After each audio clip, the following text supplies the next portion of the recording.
So today we are dealing with this first law applied to closed systems. Okay, we are talking about Joule's experiment here. So we have an insulated vessel in which there is a certain amount of fluid, and there is a stirrer connected with a weight over a pulley, weights over the pulley. So when you add weights, the stirrer is going to rotate so that some amount of work can be done on the fluid. And there is a thermometer here to measure the variation in temperature. So initially we measure the temperature before some amount of work is being done, and that is noted down as T1. And then when we do some work by adding weights over the pulley, we find that the temperature has been raised to T2. Okay. And what we find is whenever there is a work input in this particular experiment, there is going to be an increase in temperature. So that is the first part of the experiment. In the second part, what we do is we remove the insulation. So in the first part, the temperature has gone from T1 to T2. There is an increase in temperature. Now what we do is we remove this insulation so that some amount of heat can be transferred from the system to the surroundings. And we do that till the thermometer comes back to T1. The insulation is removed till your temperature T2 goes back to T1 inside this vessel. Okay. And what we find is, see, what I have done some amount of work onto the system. And when I did some work on the system, the temperature moved from T1 to T2. And now when I remove the insulation, some amount of heat has left the system. So some amount of work was done on the system, that was W in. Okay, some amount of work input was given. And now when I remove the insulation, some amount of heat moved out of the system, so Q out. And what was found in the experiment is this W in was equal to Q out. The amount of energy that was added to raise the temperature from T1 to T2 is equal to the amount of energy that leaves the system to move back to T1 from T2. Okay, so that is what Joule's experiment found out. So Joule was able to find out that W is equal to Q. Okay, and what is very important is I started from T1, I moved to T2, then I go back to T1, which means there is a cycle. I started from an initial state, I went to some intermediate state, and then I'm going back to the initial state. So that is a cycle. So this W equal to Q is valid only for a cycle. So that is very, very important. And that is why they say summation of Q over a cycle is equal to summation of W over a cycle. So here we have talked about only one work input and one heat output. Okay, there can be multiple work inputs, or even a work output could be there. Similarly, a heat input could be there, and multiple heat outputs can be there. So whatever it is, your summation of Q over equal to summation of W over a cycle. Okay, so that is very important. So Q is equal to W only in case of a cycle. Okay, so when we say Q is equal to W, it is not true everywhere. It is true only in a cycle. Okay, so one way of representing it is summation of Q over a cycle equal to summation of W.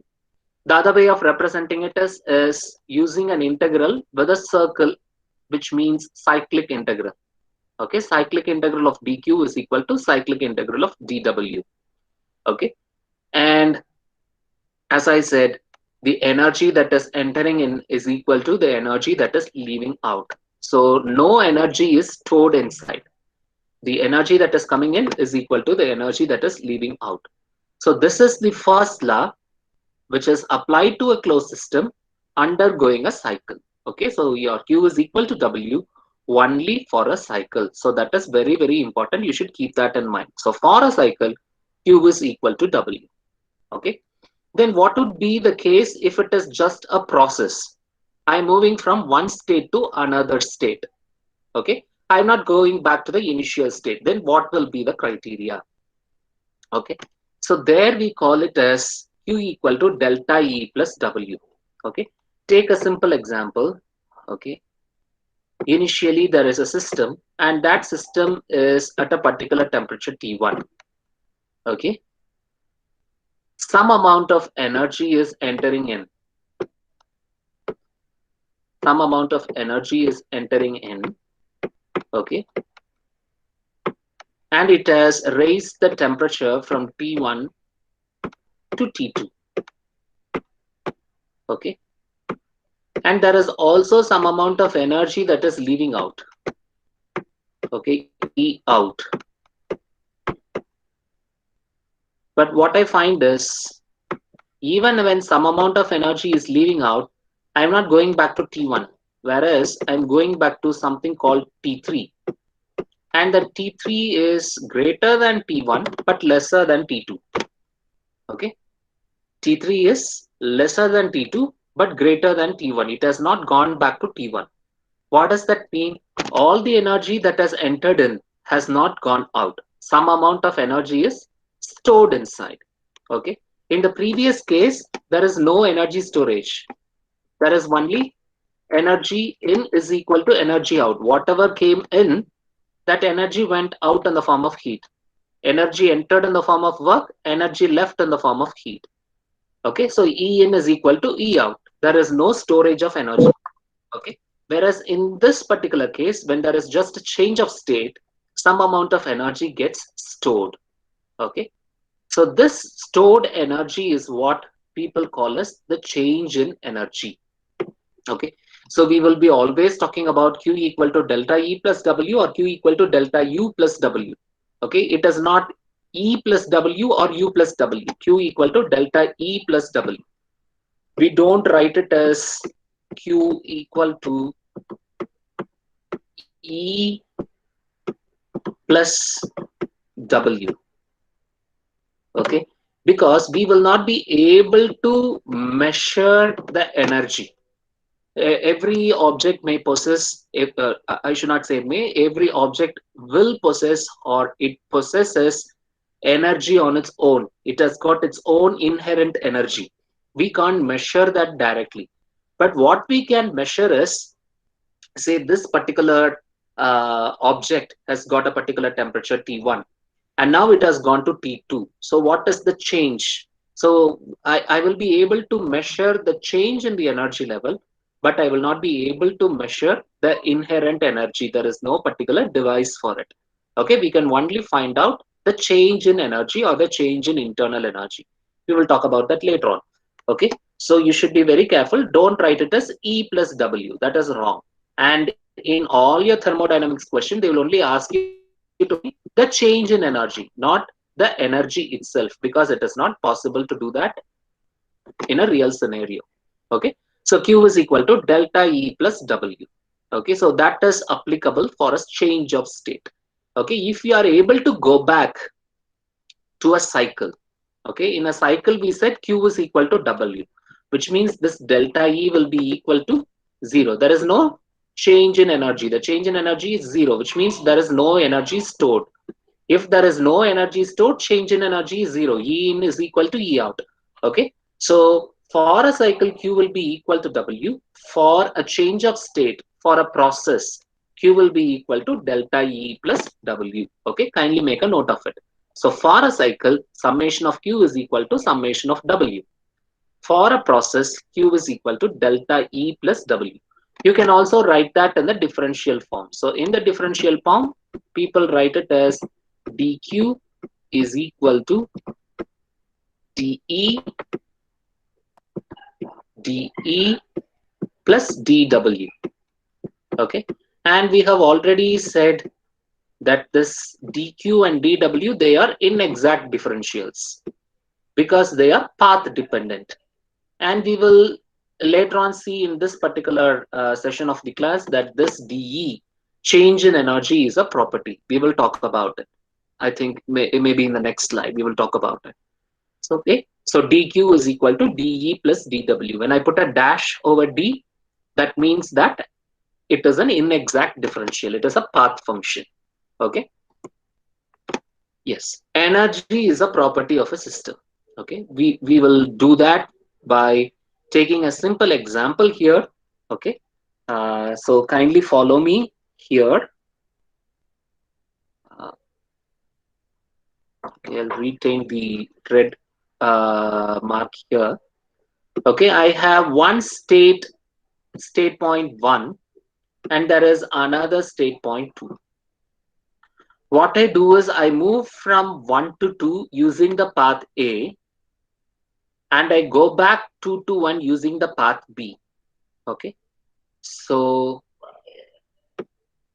I use the paths A, B to complete a cycle, or I can use the path AC to complete a cycle.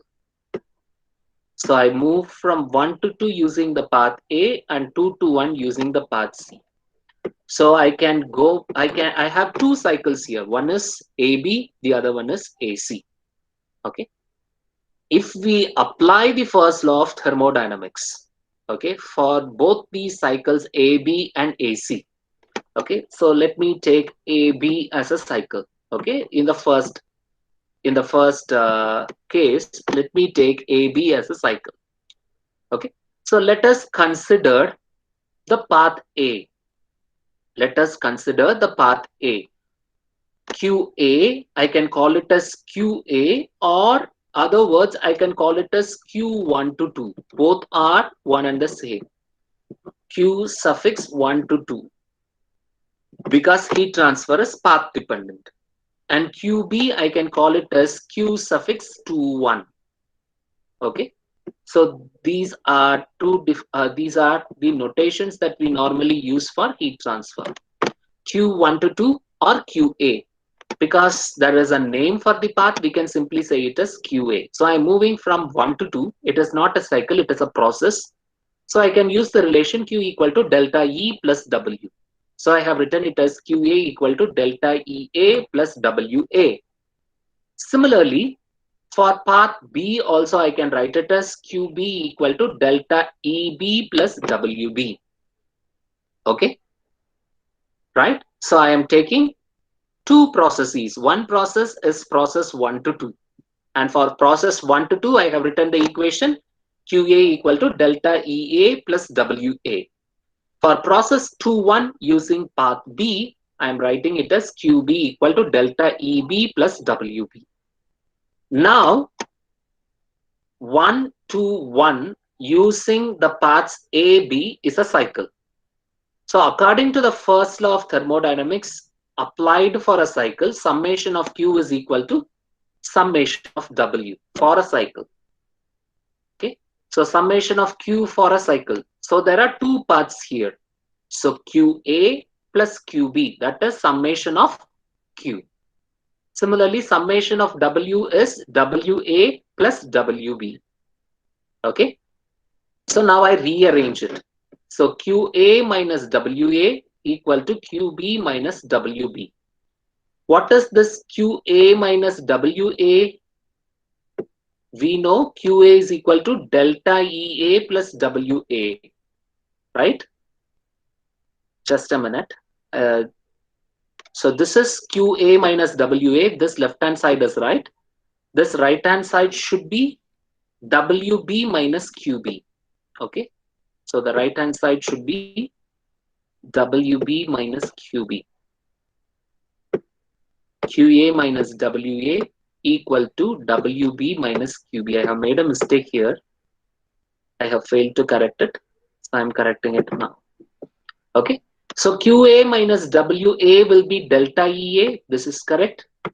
WB minus QB will be minus delta EB. Okay. Delta EA is equal to minus delta EB. Okay. I hope this part is clear. If you have any doubts, you can ask me.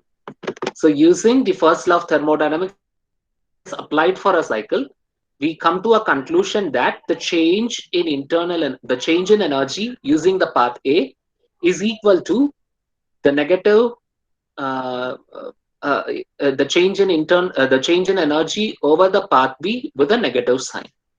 Okay, so this is what we get. So let's call this as equation number 1.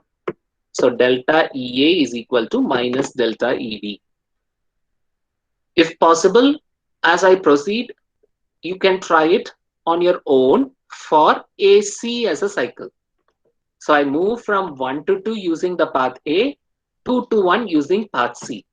So the steps that I have done here, you can do the same thing, repeat the same thing for process A and path C. If you do that, you will get QA equal to delta EA plus WA, QC equal to delta EC for WC. Now AC is a cycle. So I can say summation of Q over a cycle is equal to summation of W over a cycle. So I can say QA plus QE, QC, that is the summation. So the heat transfer in cycle A plus heat transfer in cycle C, that is net heat transfer over a cycle. Similarly, work in path A plus work in path C, that is WA plus WC. So when I rearrange, here also I'll get WC minus QC. WC minus QC. And so this fellow will also be minus delta EC. Minus delta EC. Okay. Sorry about that.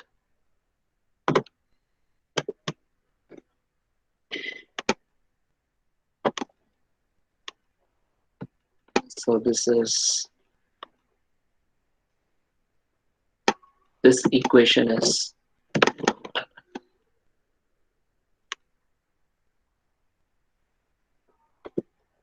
delta EA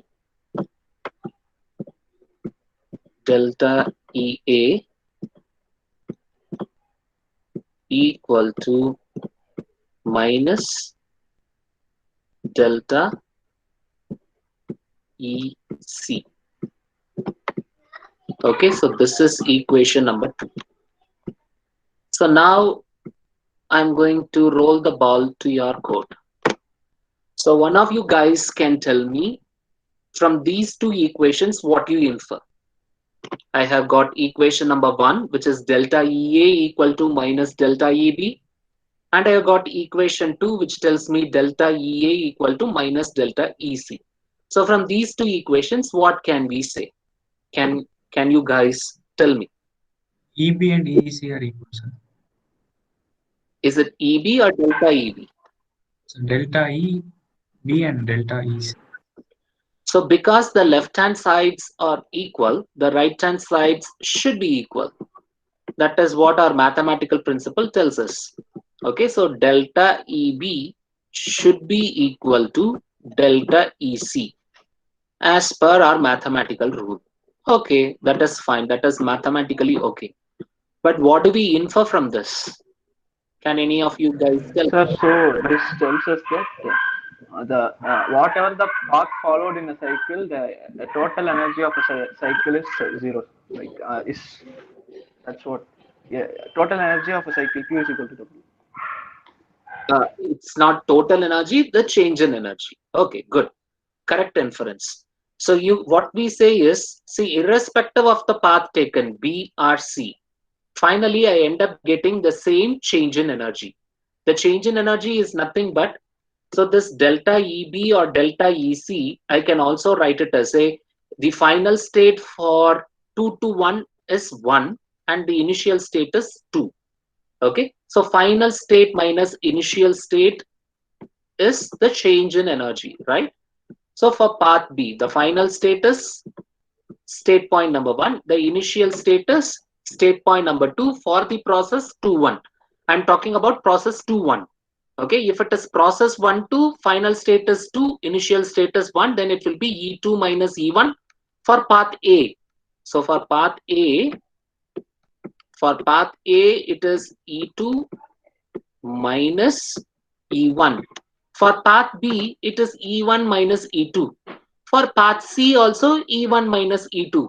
From this equation, what we infer is irrespective of the path taken, B or C, or maybe if I introduce another path here, D, that will also give E1 minus E2, and this delta E will be equal to delta EC equal to delta ED.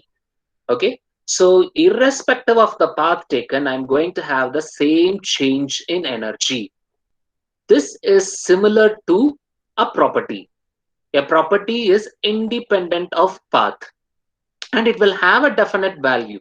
It does have a definite value. The definite value at state 1 is P1, and at state 2 it is P2. So it is a definite value, and it is able to distinguish from state point 2 and state point 1. It is able to distinguish one state from another state. It is measurable, so it satisfies all the principles that need to be meted out for a property. So now we are able to say that the change in energy delta E is a property. Okay, are you guys convinced? So change in energy is a property of the system. So if change in energy is a property of a system, then energy should also be a property of the system. Okay, and as I said in the previous slide itself, so for a cycle, because Q is equal to W, so dE will be equal to 0. So in a cycle, dE will be equal to 0, because according to the first law, for a process, dQ is equal to dE plus dW. That is what the first law is telling us for a process. But if we say that it is a cycle,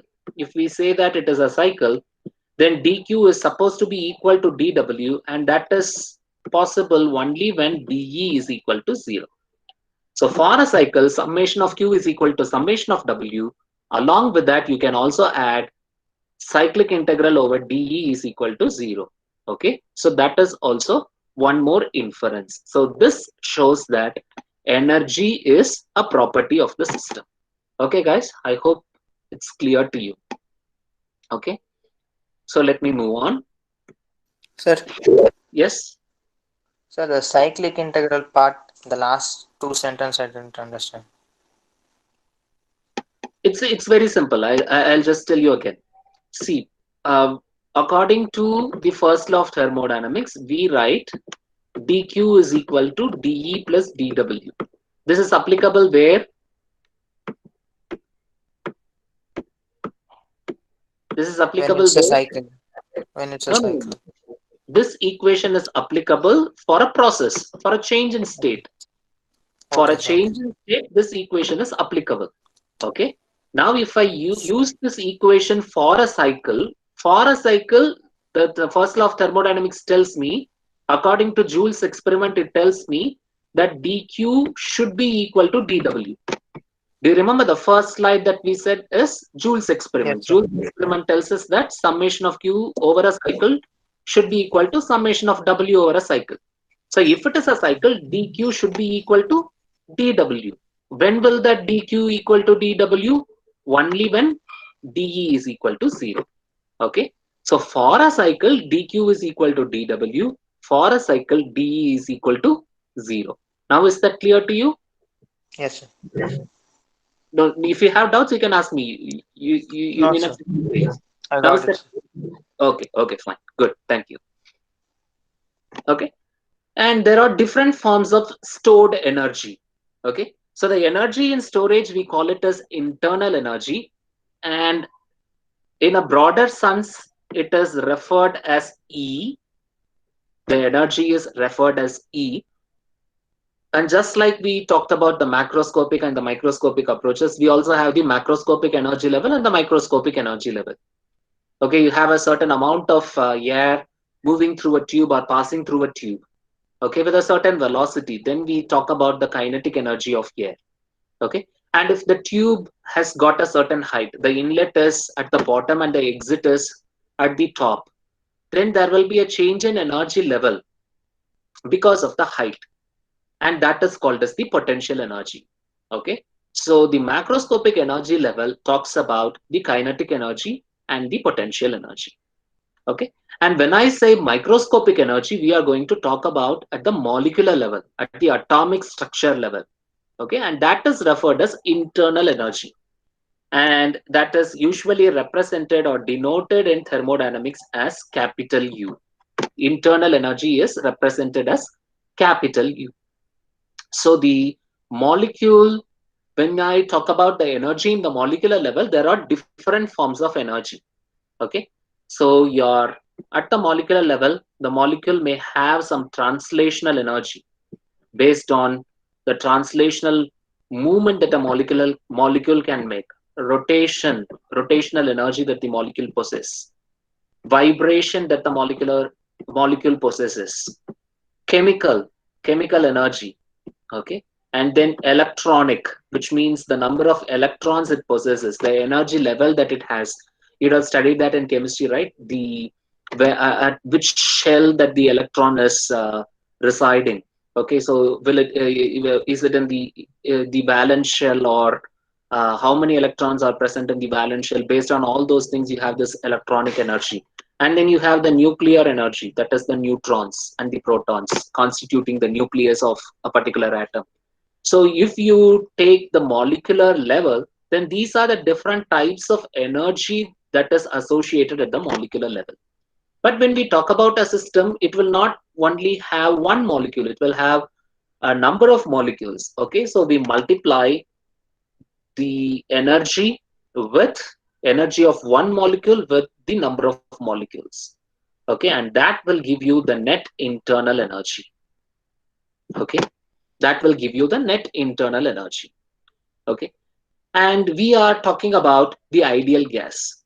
The ideal gas equation of state is the standard that we have. So for an ideal gas, what we have found out is there is no intermolecular forces of attraction or repulsion.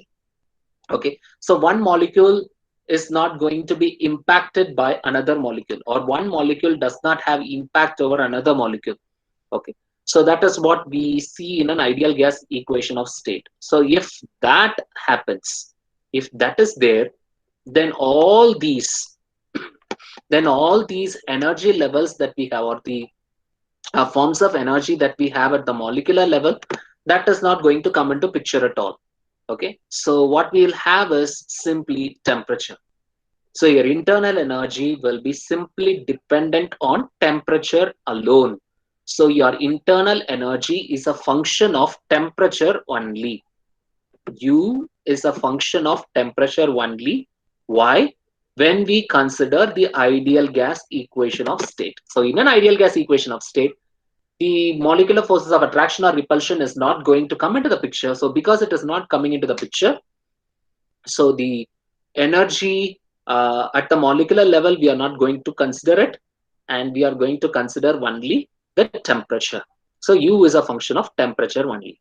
Okay, and even the macroscopic energy levels, the kinetic energy, the potential energy. So we are talking about a closed system here, a cylinder piston arrangement.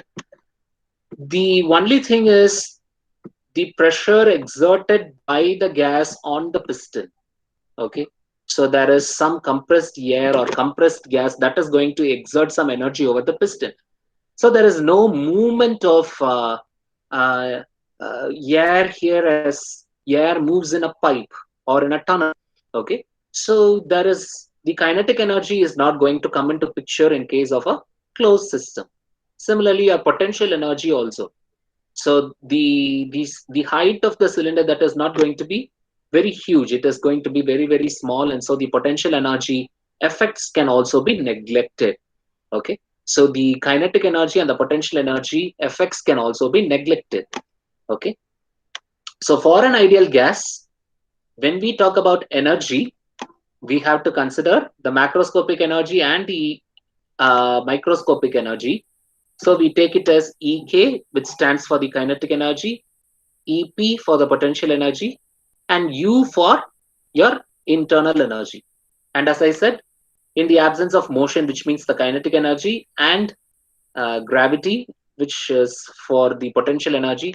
So when you say gravity, at a certain height, okay, so at the ground level, the force of gravity is not going to be there. It's not going to have impact on an object which is lying on the ground. So when it is at a height, you will have the potential energy. So when these two effects are neglected, your E, the energy will be equal to U. Okay, so we will simply call it as Q equal to delta U plus W. And this equation is what you will be coming across again and again in our thermodynamics. This is what the first law talks about. So when we say E, delta E, we talk about a generic representation of energy. When we talk about U, now we are very specific that we are talking about the internal energy, which is a function of temperature only. Okay. So in the differential form, as I already mentioned, dq is equal to dE plus dW, and d you can put a dash over here and you can call it as inexact differential, and dW also you can put a dash over here and you can call it as inexact differential. Both of them are path functions. dE is a point function, which is a property. Okay, and the work that you have, it can be any work. This dW, it can be the PDV work. That is what we are very familiar with. Apart from PDV, you can also have a shaft work or electrical work. Whatever work you can have, you can add all those and sum it up and then use it in the first law equation. Okay, so when only PDV work is present, we can call it as dq equal to dE plus PDV or du plus PDV. Okay, so only when PDV work is present, you can call it as dq is equal to du plus PDV. And whenever we have this capital letters for Q, U, V, then we are talking about normal properties.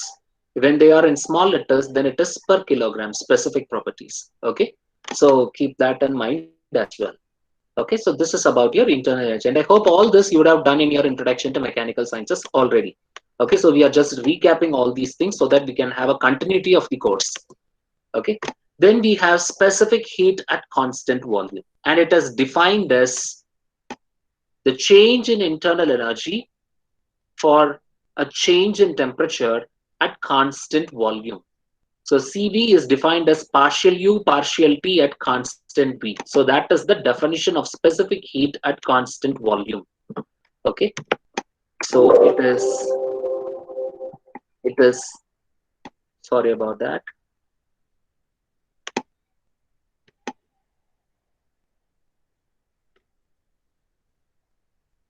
So what we have here is the definition of CV.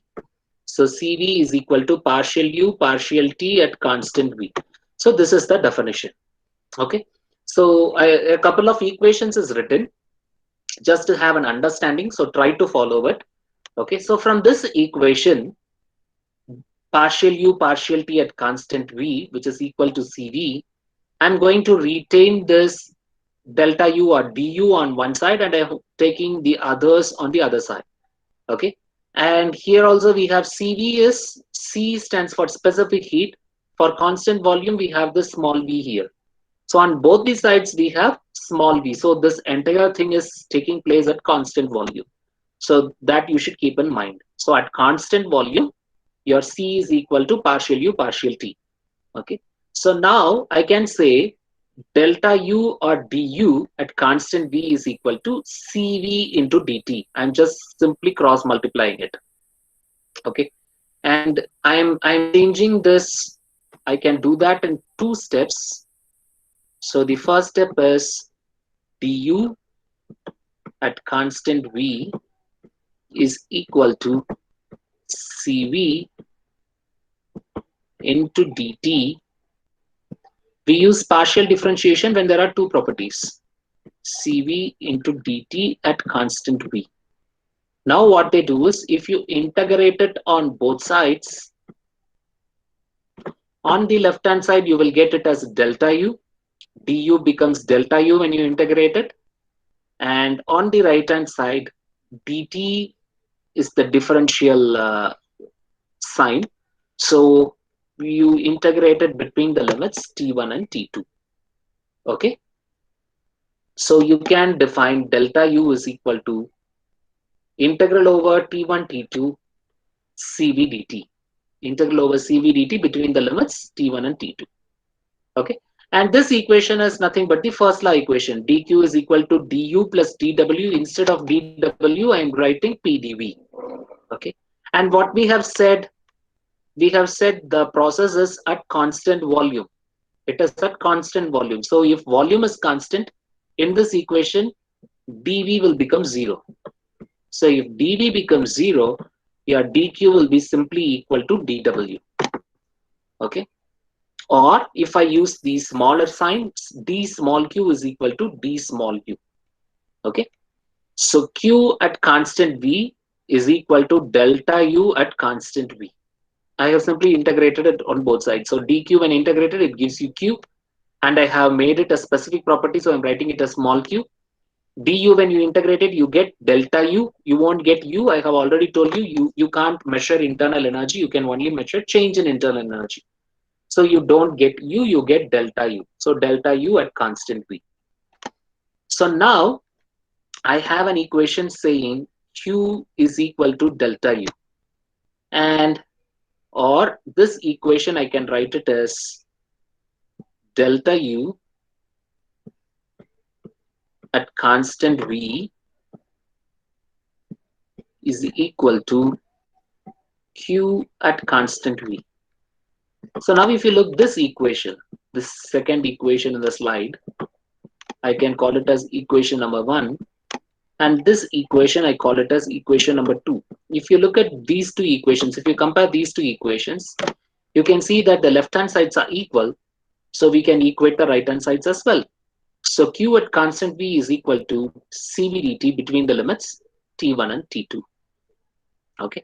Just like we did from the first equation, now I can also write this as cv is equal to dq by dt at constant v. Okay. So the intermediate step would be, if I differentiate it on both sides, I'll get dq equal to cv times dt. And all this is happening at constant. So when I integrate it on both sides, differentiate it on both sides, I'll get dq equal to cv by dt. So cv is equal to partial q partial t at constant v. But here you have to be a little bit careful. Okay, don't worry if you're not able to follow me. This is not very important, but I want to make a point here. See, this equation is correct mathematically, but the significance for this equation, we don't have a proper significance for this particular equation. So if you try to define, I told you the definition for CV is the change in internal energy for a unit change in temperature at constant volume. That is the definition of CV. But if you define it, if you try to define CV as the change in the heat energy for a unit change in temperature at constant V, then that definition is not valid. Okay. See, if you look at this particular equation, you can see this change in internal energy, we said delta E is a property. So delta U is also a property. If you look at this temperature is a property. Look at the specific volume, it is also a property. So if all these three are properties, then CV will also be a property. Okay. If you look at here, this equation, what about Q? Is partial Q or dQ a property? No, it is path dependent. Whereas temperature and specific volume are properties.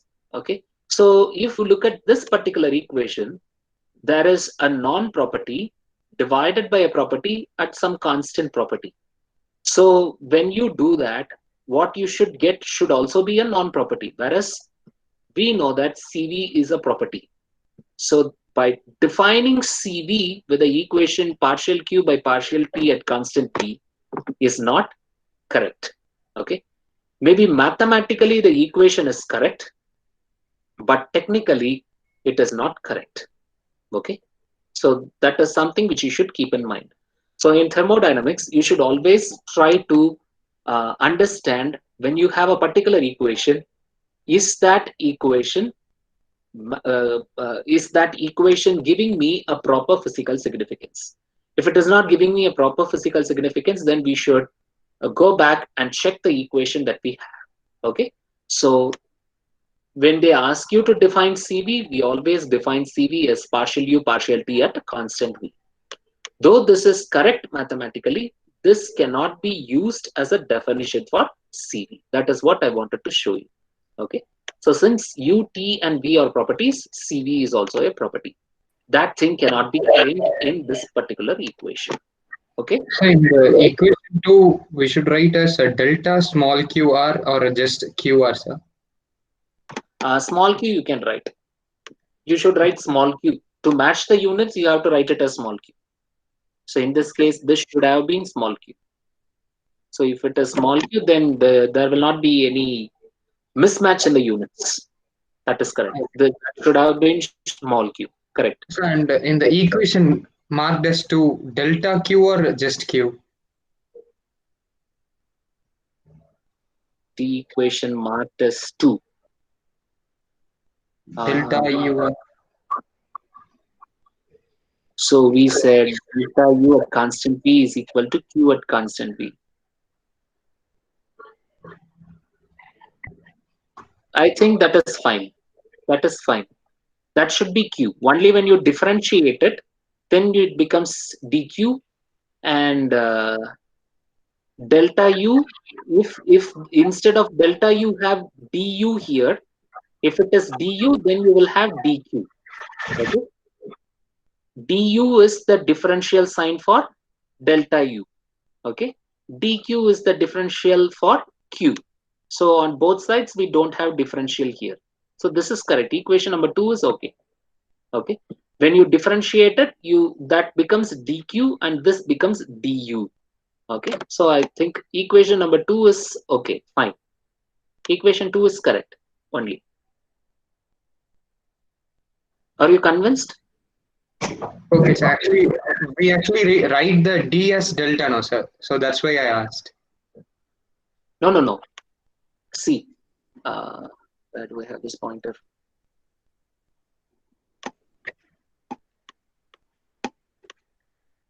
Oh, here it is. See, differential dv. Okay, when you integrate dv, you get v. Okay, fine. Yes, sir. When you integrate dq, you get q. Okay. Yes, sir. When you integrate du, you won't get u. You won't get u. What you will get is delta u. That is what I am trying to tell you. Okay. In first law of thermodynamics, we can write it as q is equal to u plus w. But this equation does not have a physical significance because this internal energy cannot be determined. You can have only delta u. You can never have u. So you find any textbook, you will always find q is equal to delta u plus w. Okay. So differentiation of du will give you delta u. That is why we have delta u here, q here. When you differentiate it on both sides, it becomes dq and delta u will become du. Is that clear? Yes, sir. Kaushik, right? Yes, sir. Are you able to follow? When you Yes, sir. when you integrate du, what you get is not u. What you will be getting is delta u. Sorry, delta u. Yes, sir. Delta u. Or to be very precise, if you want me to tell you what actually is, we are not actually using du. It is actually d of delta u. To be precise. Yes, sir. But mathematically, we don't do that, right? D is some change and delta is another change. So you can't say change of energy. So that will not be appropriate in max, right? So we simply write it as du. Okay. But that integration will once again give you a change in internal energy. So that is a constraint that we have in our representation. So instead of writing it as d of delta u, we are writing it as d of u, but that will also give you delta u only. Have I answered your question, Kaushik? Yes, sir. Is that clear? Are you convinced? Yes, sir. Okay. Okay. So let us proceed to the next slide. Enthalpy. So enthalpy is defined as U plus PV. So that is the definition. So you have the internal energy plus the product of pressure and specific volume. Okay, this V is specific volume. So this is small h, so which is specific enthalpy. So actual enthalpy would be capital H, which is equal to capital U, which is the internal energy, plus P times capital V. So this small u is specific internal energy. Okay. And this enthalpy is an intensive property, which means it does not depend on the extent of the system. Even if you change the dimension of the system, your enthalpy will remain the same. Okay. So dq is equal to du plus pdv according to your first law of thermodynamics. Okay. And here we are going to do a simple mathematical rearrangement. D of PV, you can write it as PdV plus VdP, just like you do in max. Using this D of UV formula, you have this D of UV formula, right? UdV plus VdU. You have that formula in max, so that is the same formula we are using here. UdV plus VdU, that is the formula that you would be following in your max. So using that formula, we are writing it for D of PV. So D of PV will give you PdV plus VdP. Okay. And now if I have a constant pressure process, dP will become 0, right? So if the pressure is constant, then dP will become 0. That means D of PV will become PdV. Okay. When P is constant, dP becomes 0.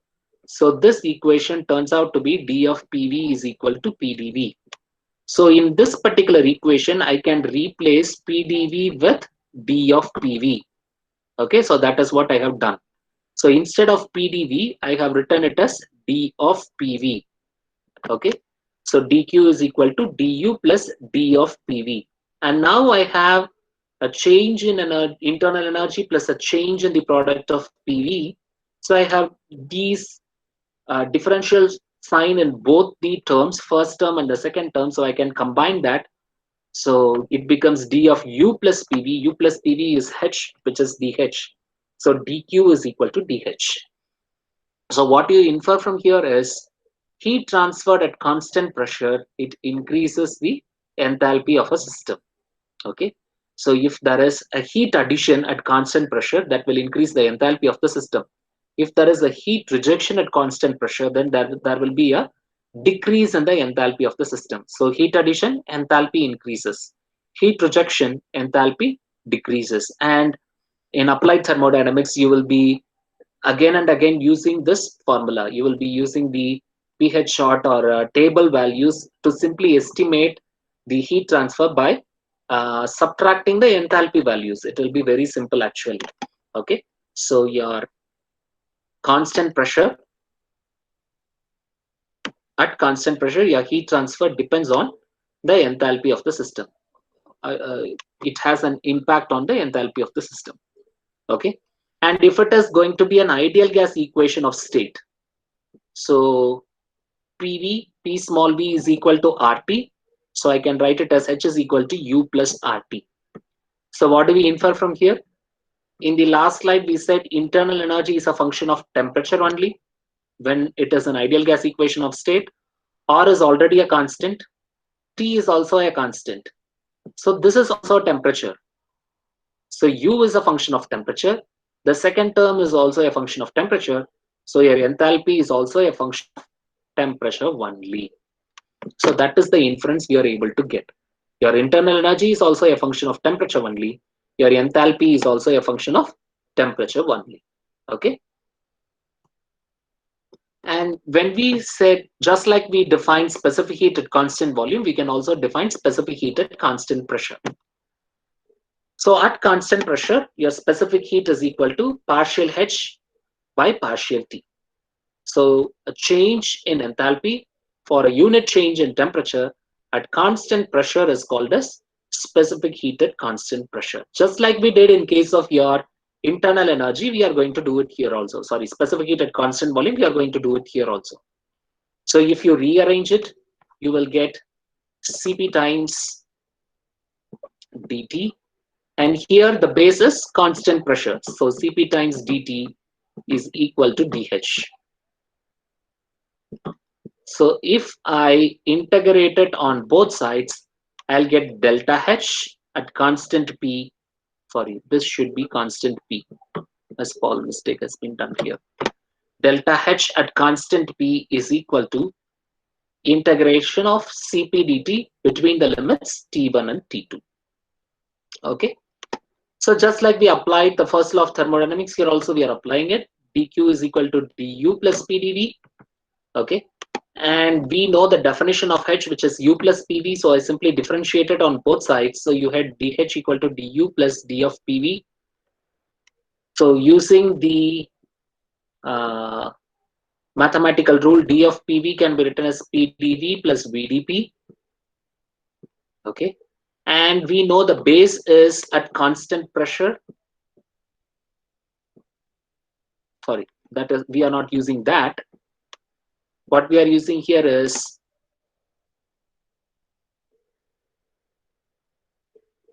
using the first law relation. The first law relation is dq equal to du plus dw. And this dw can be replaced with pdv. Instead of dw, you can have pdv. dv is small. So instead of dw, you can have pdv. So this du plus pdv, they are replacing it with dq. Okay, vdp you have, so dq plus vdp.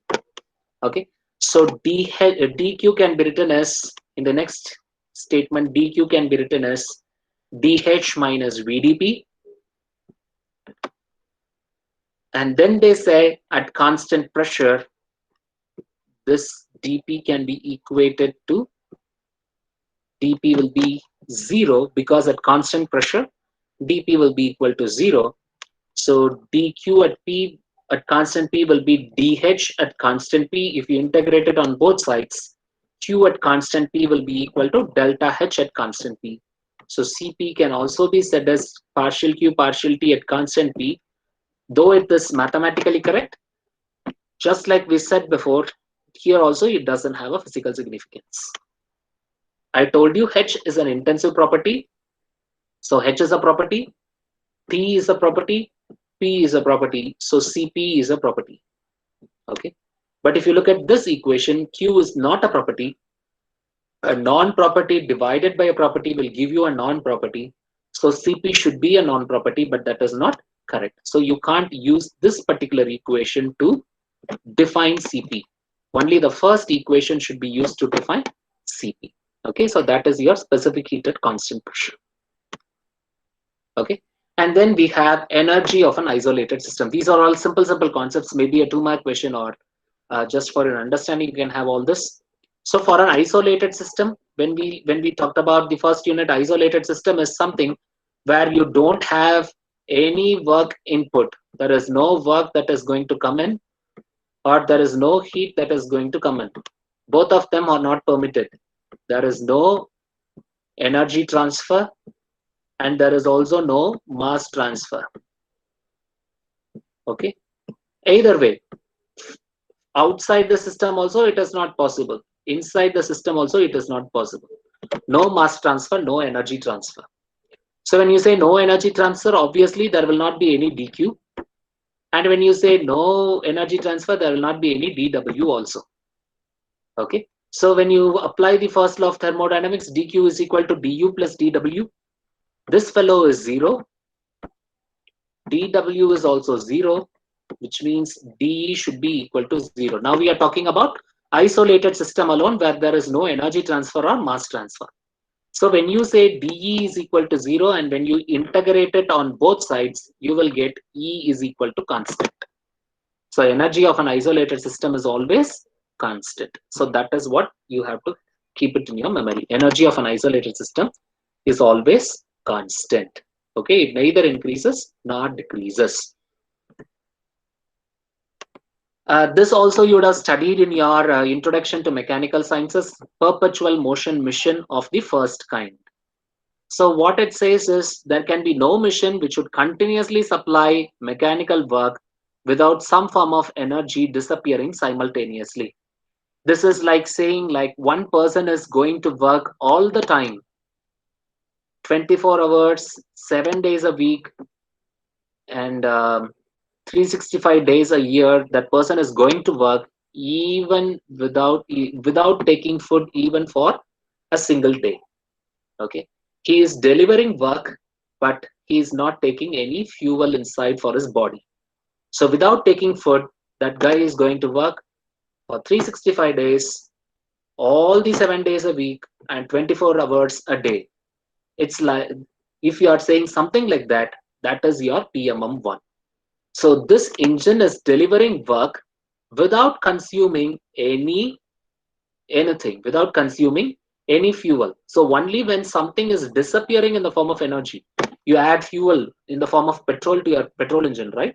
So that fuel energy is what is delivered as work. So that fuel, it is losing its energy, right? It is being consumed. Only that consumption can be converted into work. So if that consumption is not there, then you can't deliver work at all. So this is a fictitious mission. So whenever we talk about uh, something which is not possible in science, people call it as fiction. So it is a fictitious mission. Okay. So you can't have an engine which is going to deliver work all the time without some form of energy disappearing simultaneously. So that is your PMM1, perpetual motion. Perpetual means continuous. The word perpetual means continuous. So there is going to be a mission which is going to be continuously in motion,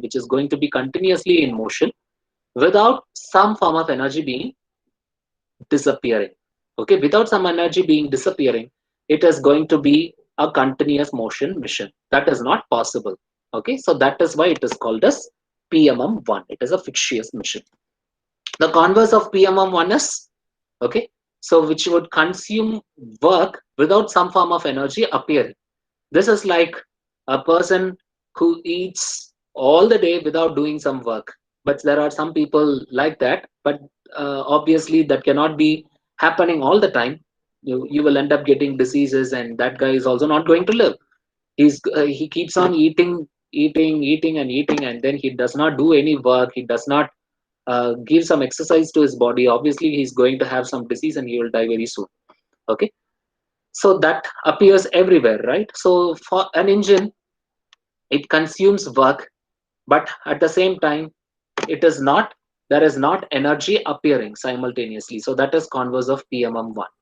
So if you are giving some work input, maybe to a compressor, there is a compressor, you are giving work input to it. That compressor should run and compress air. If it is not compressing air, then obviously the compressor should get heated up.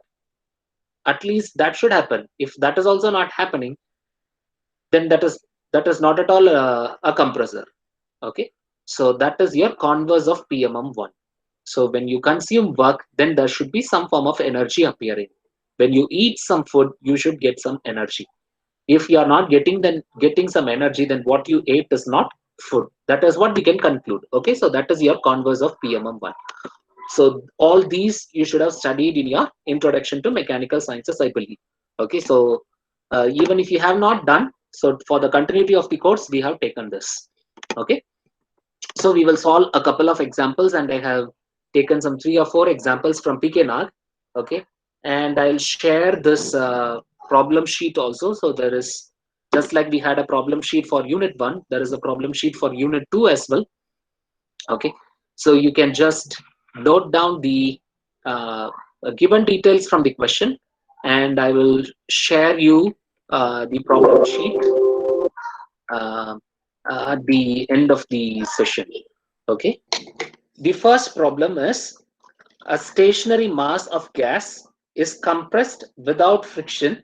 When I say without friction, there is no irreversibility, from an initial state of 0.3 meter cube and 0.105 megapascal to a final state of 0.15 meter cube and 0.105 megapascal, the pressure remaining constant throughout the process.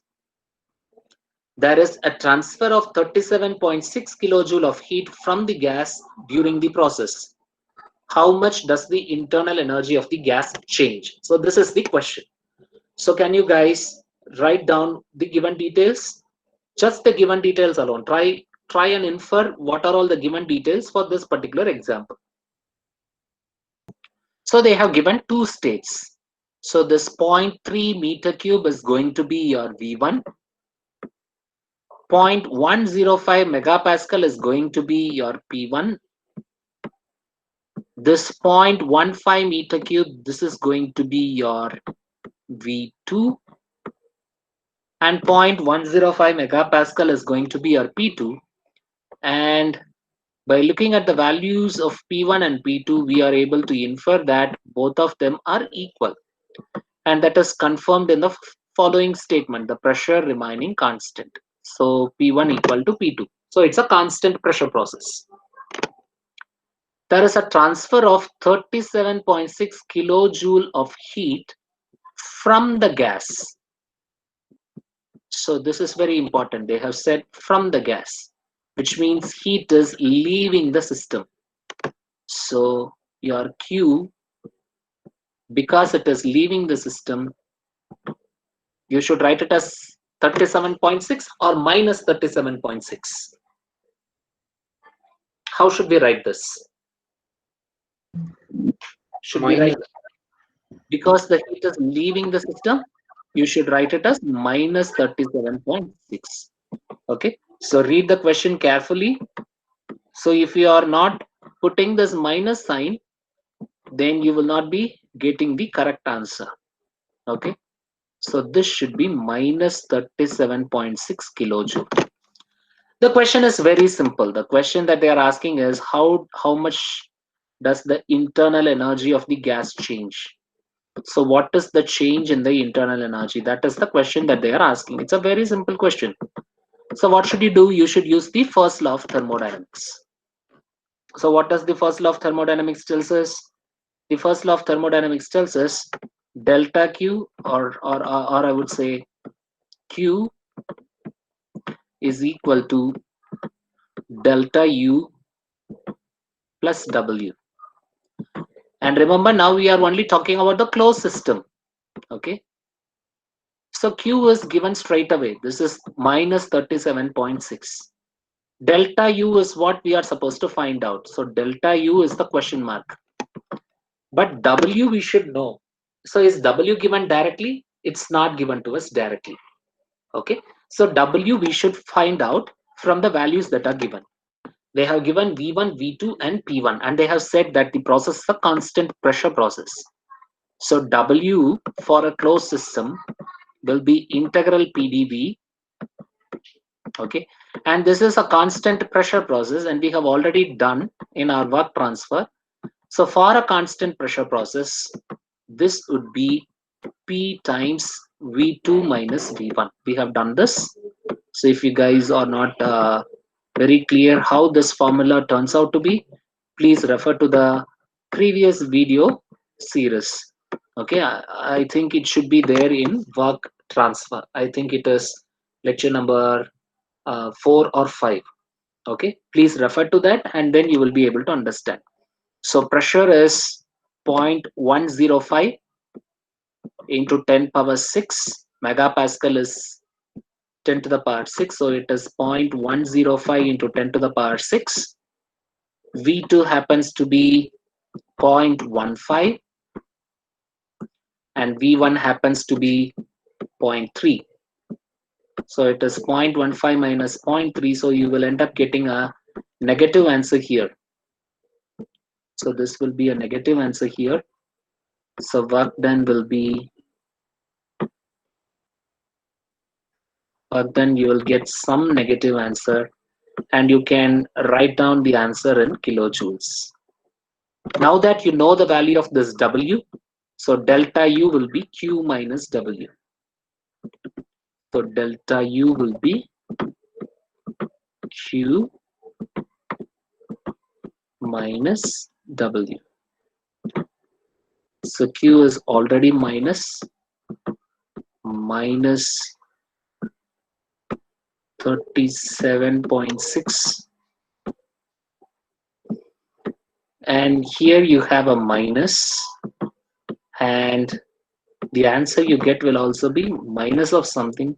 So it will be minus 37.6 plus something, and you will get the value of the change in internal energy. So it's a very simple 2-mark question. Not 2 marks, maybe 3 marks.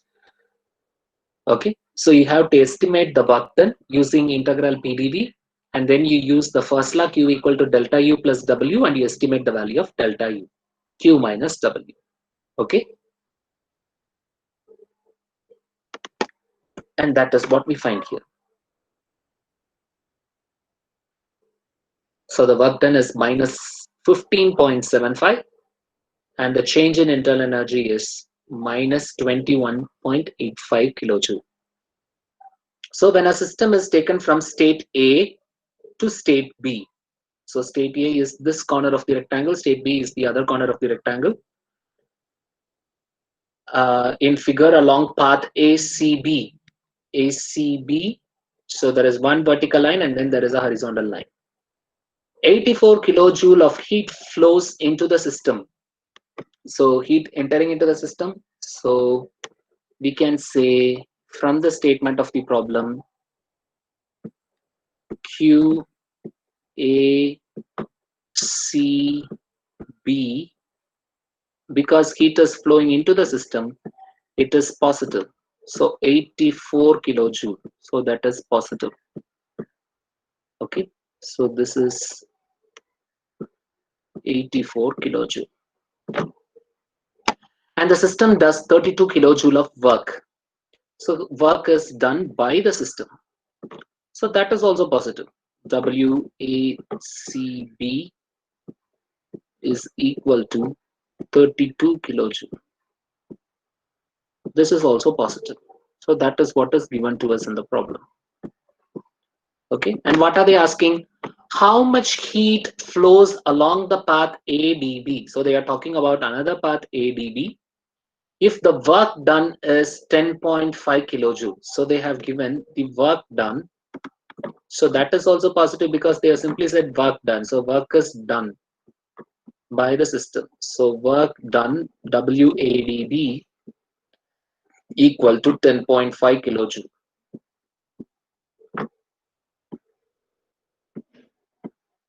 kilojoule. Okay, so we are supposed to find out the value of QADB. That is the first question. The first question is, I need to find out the value of QADB. So can any of you solve this? Because you have already done first law in the introduction to mechanical sciences, I hope at least couple of you or most of you should be able to solve this. Or you guys, will you guys be able to solve this? It's not complicated, it's quite simple. It's if I start writing, then you will understand. It is very, very simple actually. So now what they have given is the path ACB, and they have asked about the path ADB. Okay, so let's talk about the path ACB. So let us talk about the path ACB first. So let me consider path ACB first. So ACB, first look at the PV diagram. ACB means I am taking a vertical line and then a horizontal line. So this is my ACB. Now they are talking about this. So it is not a cycle, it is a process. And actually there are two processes, but we can write the first law for the path ACB. So you can simply write it as Q equal to delta U plus W. So I can say Q ACB is equal to delta U ACB The suffix denotes the path taken. Okay, so delta U ACB plus W ACB. Okay, what is given to us in the problem? QACB is 84. Delta U ACB I do not know. That is not given to me in the problem straight away. Delta U ACB. WACB is given to me as 32. Remember, both of them are in kilojoule. That is why I'm writing it directly. If one of them is in joules and the other one is in kilojoule, then you have to convert both of them into joules. Okay, so take care of the units. So your delta U ACB is equal to 84 minus 32. 84 minus 32, which is nothing but 52. 4 minus 2 would be 2, 8 minus 3 would be 5. So this is 52 kilojoule. But this is not asked. What is asked is QADB. What we have found out is delta U ACB. But what I want you to note here is this delta U ACB. The final state is B. The initial state is A. So technically, we can write this as final state is UB minus initial state UA. So delta U ACB can be written as UB minus UA. Okay, now we have done for path ACB. Everything is clear about path ACB. Now let's go to path ADB. So can we do the same thing for ADB also? We can apply the first law for ADB also. Those guys who are clear, write down the equation on your own for ADB. So QADB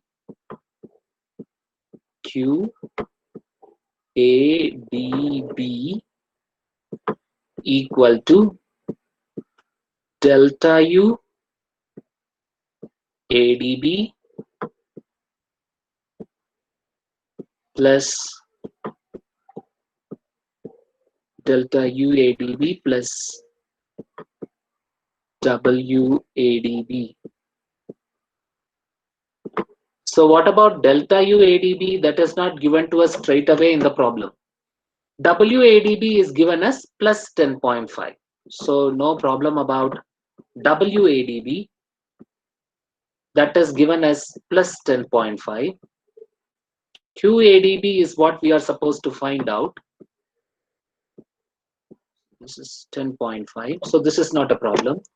So is it possible to find the value of delta U ADB? Yes, sir. ADB? How do we find out? Since the state points are same, the path followed is different. We could use the same that we Yes, found out previously. exactly. If you look at the path ADB, look at the blue color line that I am drawing. So ADB is this line. But what about the endpoints? Endpoint is B. The initial point is A. So your delta U ADB will also be nothing but UB minus UA. UB minus UA is same as delta U ACB also. Delta U ACB is also UB minus UA. So I can simply substitute this value here directly. So that is 52 plus 10.5. So that gives you how much? 62.5 kilojoule. Don't forget the unit, guys. Unit you should write as soon as you write the value. Immediately you should write the units. 62.5 kilojoule.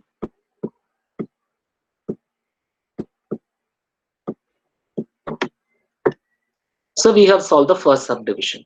So now if you look at it, it's very simple, right? The question seems to be lengthy, the question seems to be heavy, but if you look at the substitution of the first law of thermodynamics, very, very simple. Okay. Now look at question B, subdivision B. So if you look at subdivision B, what they have said is when the system is returned from B to A along the curved path. So they are taking a curved path. Okay, the path taken is the curved path. They are taking this curved path from B to A. Okay, the work done on the system, which means work is done on the system means work input. So WBA is going to be negative. Work done on the system is work input. Work input is negative, minus 21 kilojoule. So if that is the case, then they are asking us to find, does the system absorb or liberate heat? How much amount of heat is absorbed or liberated along the path BA? That is what they mean. They are not talking about the entire cycle. They are talking about the path BA. So they want us to find what is the value of QBA, and when they say liberated or absorbed, whether it is positive or negative. If it is positive, heat is entering the system, which means heat is absorbed. If it is negative, heat is leaving the system, which means heat is liberated. So they want us to find that. Okay. So QBA, apply the first law of thermodynamics. Those guys who are familiar, you can go ahead and solve the problem. You can even go on to the third subdivision also. QBA is equal to delta UBA plus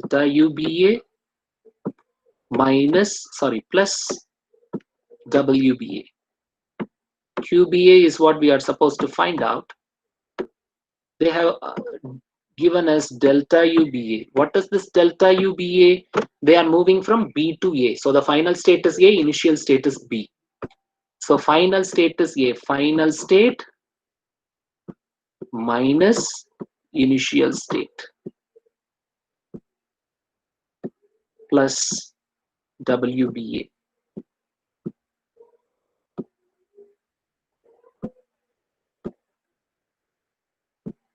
So UA minus UB,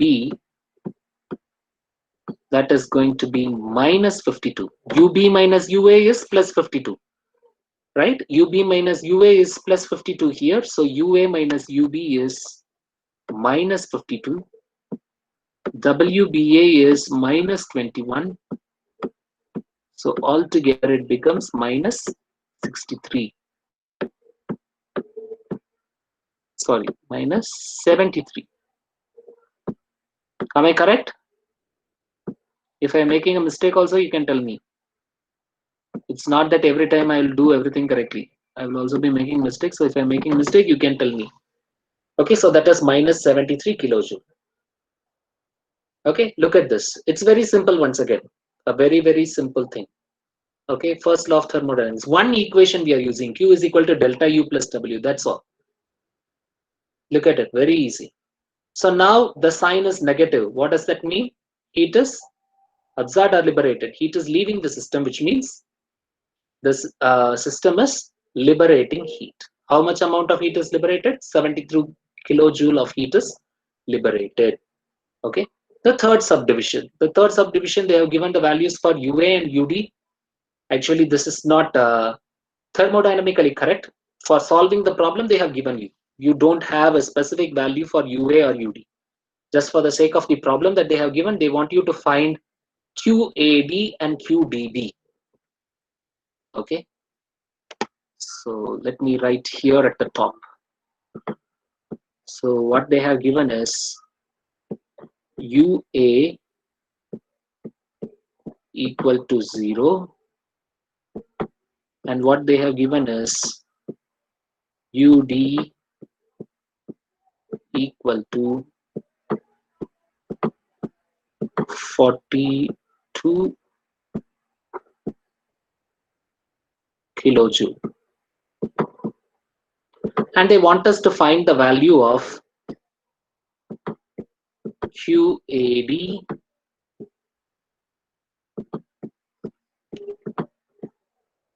and they want us to find the value of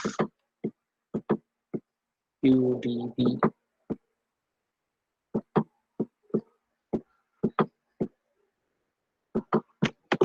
Okay, so this is what they're asking us to find out. Okay, the same principle. Apply the first law. What is the first law? QAD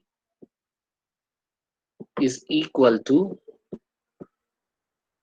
delta UAD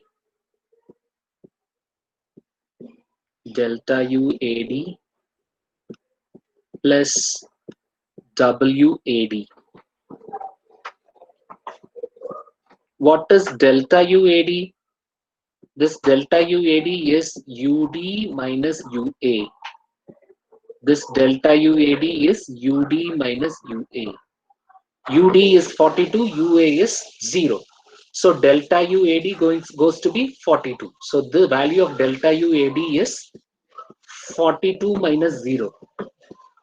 42 minus 0. So delta UAD happens to be 42. What about WAD? We have WACB. WACB is 32 kilojoule. WADB is 10.5 kilojoule. Okay. So if you look at, I'll take this red one here. If you look at ADB, the bottom one, ADB, this is ADB. Okay. If you look at AD is constant pressure process, right? PA is equal to PD. This is a PV diagram. So PA is equal to PD. It is a constant pressure process. If you look at DB, where is the pointer? I missed the pointer. Here it is. DB. This is a constant volume process. So for a constant volume process, work done is 0. So I can say WADB, that is the known value, so we are taking that. WADB is equal to WAD plus WDB. So it is WAD plus WDB. Okay. And what we find is DB is a constant volume process. So this fellow becomes 0. So which means WADB is equal to WAD. Simply WADB is equal to WAD. WADB is given as 10.5. So WAD is also 10.5. So I can write it as 10.5 here. So we end up getting 52.5 kilojoules. So QAD is 52.5 kilojoules. I don't know whether you guys are able to follow it. I'm just going on. So whenever you have doubts, you should stop me. Unless or otherwise you stop me, I will not know whether you have really understood it or not. As I told you previously, that is what is happening. So without anyone, I'm taking class. I'm not sure whether you guys are following it. So whenever you have doubts, you have to stop me and tell me that you are not following it. Okay. QDB is equal to delta UDB plus WDB. Once again here, one part is very simple. WDB. WDB is constant volume process. Just now we saw it. Moving from D to B, it's a constant volume process. So WDB is going to be equal to 0. So this fellow will vanish. What about UDB? UDB will be UB minus UD. So that would be UB minus UD. The final state is B. The initial state is B. Okay. What about UB? They have given UA is 0. So UB minus UA is 52. If UA is 0, UB will be 52.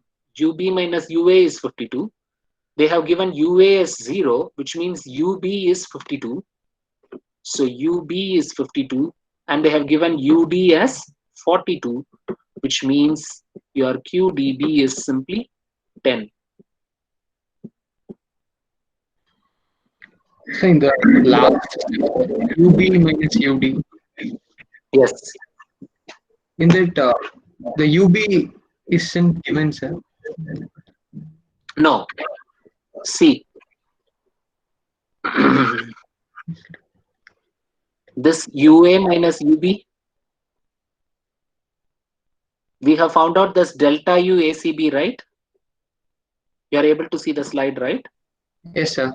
So here, when I say delta U ACB, can I write this as UB minus UA? Yes, sir. Okay, so UB minus UA is how much? 52. 52.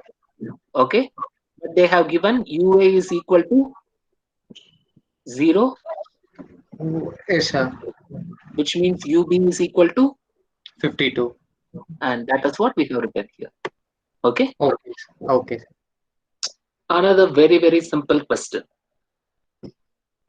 Okay, they have given you a table. A piston cylinder machine contains a fluid system which passes through a complete cycle of 4 processes. During a cycle, the sum of all heat transfer is minus 170 kilojoule. The system completes 100 cycles per minute. Complete the following table showing the method for each item and compute the net rate of work output in kilowatt. Okay. A couple of things you have to be a little bit careful. What they have given is minus 170 kilojoule as the net heat transfer. Okay, so what they have given is summation of Q is equal to minus 170 kilojoule. They have given summation of Q is equal to minus 170 kilojoule.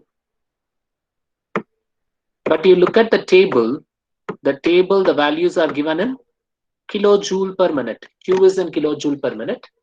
W is in kilojoule per minute. Delta E is in kilojoule per minute. Okay. And what they have said is for one cycle, the sum of heat transfer is 170. So for 100 cycles per minute, you have to get summation of Q, which means you have to simply multiply it by 100, and that will give you the total summation in kilojoule per minute. As per this particular problem, this is not the case everywhere. For this problem, we are getting something like this. So 170 followed by 2 zeros, which means minus 17,000 kilojoule per minute.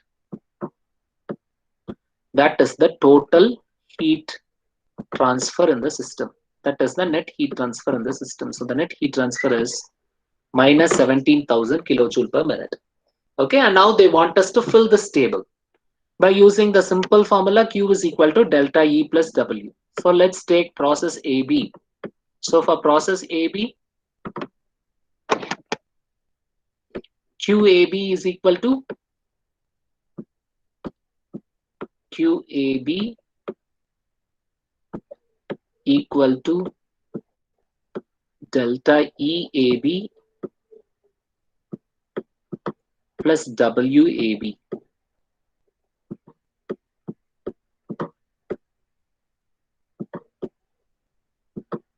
So delta EAB will be QAB minus WAB. So QAB is 0, WAB is 2170, 0 minus 2170 will be minus 2170. So in the table here, the value here is minus 2170. Okay. So do you want me to write it? So delta EAB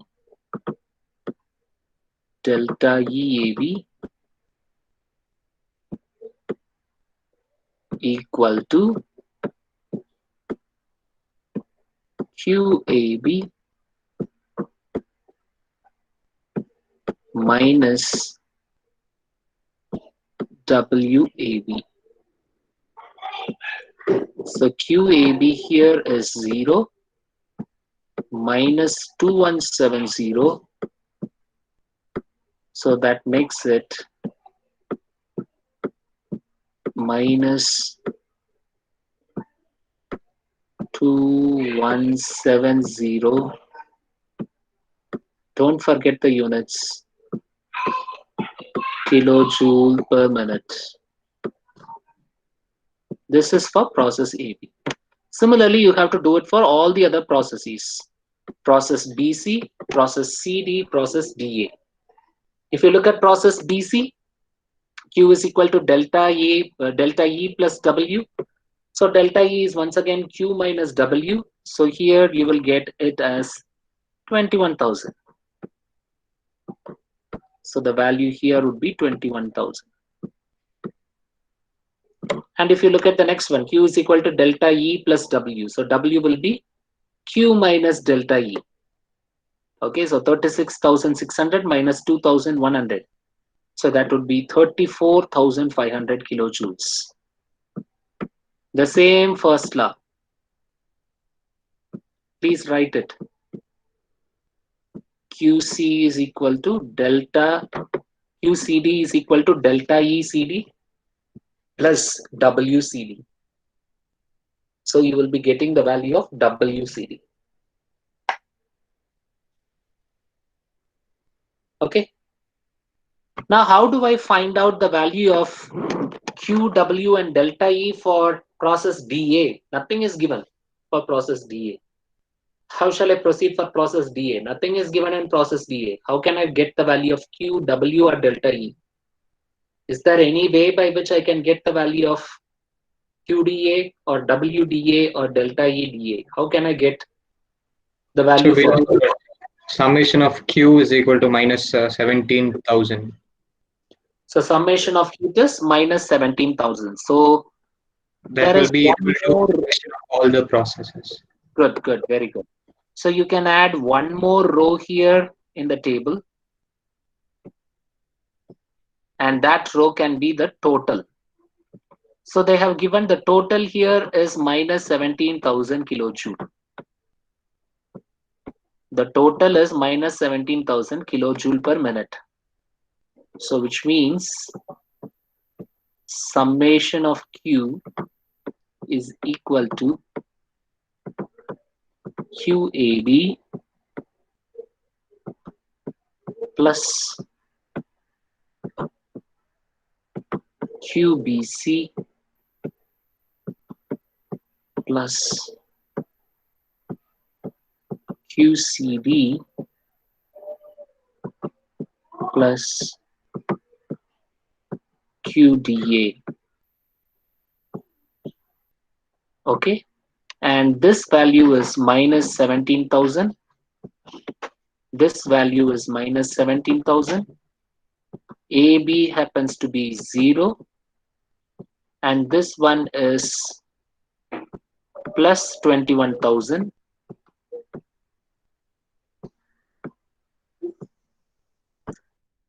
And CD would be minus 2,100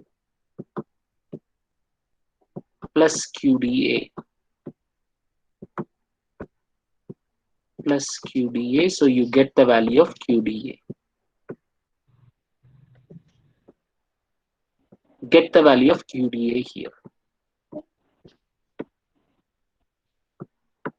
Sir, it is minus 35,900.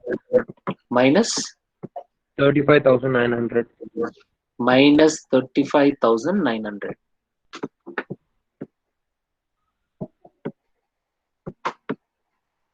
Good. So this is what we get, minus 35,900 kilojoule per minute. So now that we have found out one value in DA. Okay, so that is, so here we are getting minus 35,900. So you can cross check by adding all the values of Q and see whether you are able to get net summation of Q as minus 17,000. You can cross check it. If you get minus 17,000, then the value that you have got is correct. If you are not getting minus 17,000, then some mathematical mistake is there. Okay, so in that way you can cross check. Okay, now I have estimated the value of Q.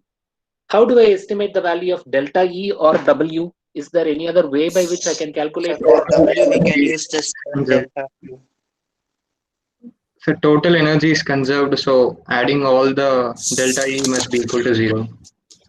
Yes, Sir, that it is. could be like, so for a cycle, both For work and heat cycle So must be for the for same. cycle, So delta Q is equal to delta W, sir. So Very good. the same That can delta also Q be can be used to very find good. Very W. good. So according to the first law, for a cycle, because this is a cycle, it starts with A, B, B, C, C, D, and D, A. It is going back to A. So it is completing a cycle. So for a cycle, summation of Q is equal to summation of W. Okay. So you also know by the first law of thermodynamics, like the net work transfer is also minus 17,000. Okay. So you can use this. You can just like I have shown you for summation of Q equal to QAB plus QBC plus QCD plus QDA, you can also write it as summation of W equal to WAB plus WBC plus WCD plus WDA and get the value of WDA. Okay, you can do that. Or like someone said, summation of the change in internal energy, that is equal to 0. For a cycles, because Q is equal to W, E will be equal to 0. Delta E will be equal to 0. So you can add everything minus 2170 plus 21,000 minus 36,600 plus delta E dA should be equal to 0. So if you do that, you will be able to get the value of the change in internal energy for dA. So you can use either of these to get the value of W or delta E and simply apply the first law of thermodynamics for dA. QdA is equal to delta E dA plus W dA. Okay, very simple. Okay, and in the question, what they have asked is they want the net work transfer in kilowatt. Okay, which means you have to divide it by 60. So minus 17,000 divided by 60 will give you minus 283.3 kilowatt. Okay. So these are all the questions that you have in your thermodynamics. Very simple, right? Okay, so if you know the formula, if you know the concept, it is going to be very simple. Okay, so the time is actually 3:56. So I think I'll stop my presentation here. So if you guys have any doubts, you can ask me now. So if there is any doubt, you can ask me.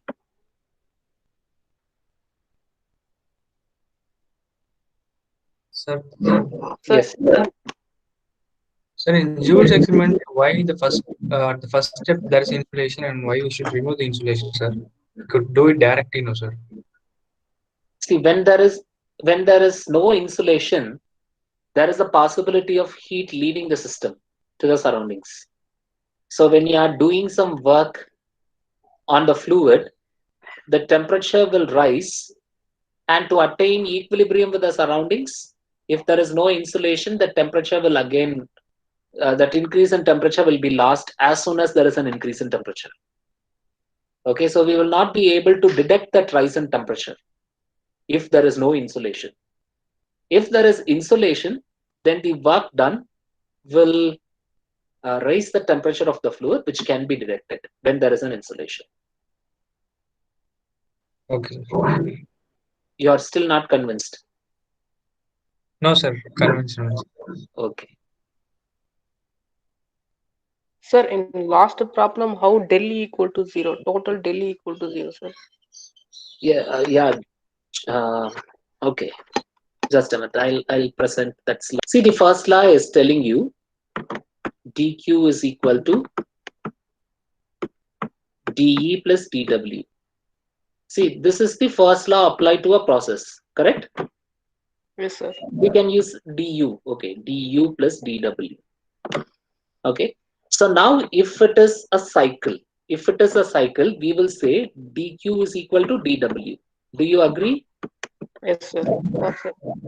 Okay. Summation of Summation of q is equal to summation of w, or dq is equal to dw, or you can say q is equal to w. yes, sir. The amount of heat transfer is equal to the amount of work transfer. That is what the first law is telling you, correct? Yes, sir. Okay. So in that case, what about this du? Equal to 0. Yes, sir. So this du can also be called as de, right?